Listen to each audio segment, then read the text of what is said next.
Hey guys, welcome to Benji's Films. If you have watched my channel, then you will know I previously posted a video of a painting time-lapse. If you have not seen that video, you can go check that out in the description below. You will notice that I mentioned I have to do 2 paintings for school.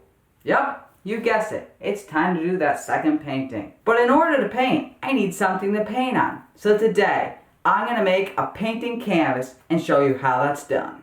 In order to start the project on making a canvas, the first thing you want to do is gather your supplies. A chop saw, some wood, a good pair of clamps, some wood glue with a rag, an air compressor with an air staple gun, a corner clamp, a sander, some canvas, a hammer, and a staple gun. We also use a table saw to cut the boards to the desired width.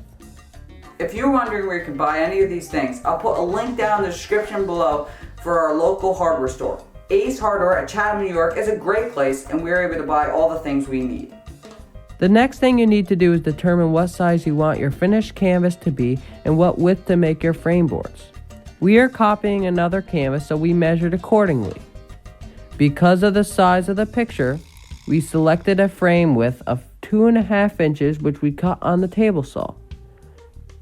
If the picture were smaller, you could get away with narrower frame boards. After the 2.5 strips are cut, we then measure a desired length for each piece and cut a 45-degree angle with our chop saw. Precision helps with these cuts to make sure that the opposite sides are the same length. After all 4 sides are finished, we move on to the clamping setup. First, we clamp 2 adjacent corners into the place without glue. Once they are set the way we want them, we remove one side and glue both faces and clamp back together. Then we staple each corner with our air stapler. When you put the 4th piece in, you may need to glue both ends. After all 4 corners are finished, we take our long clamps and clamp the frame for a while until the glue has set. Once the glue has set, we use the sander and sand down the faces of the frame to make sure that there are no ridges that could show under the canvas. Next, we lay our canvas down and place the wood frame on top of the canvas. Make sure that you lay the side you will paint on down, or else you will be painting on the wrong side. At this point, we began stapling the canvas onto the frame. At first, we tried the air stapler, but because the staples wouldn't hold, we switched to the hand staple gun. It would be ideal to have a canvas stretcher for the step, so that the canvas is as tight as possible.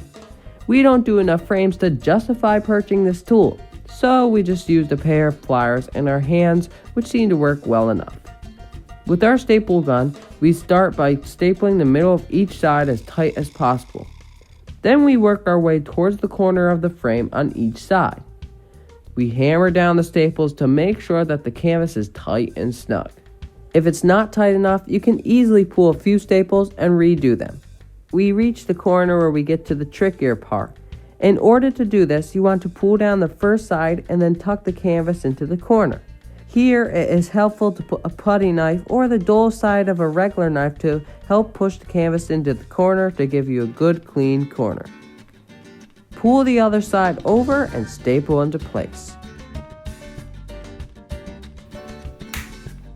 So there you guys have it, the finished product of your painting canvas.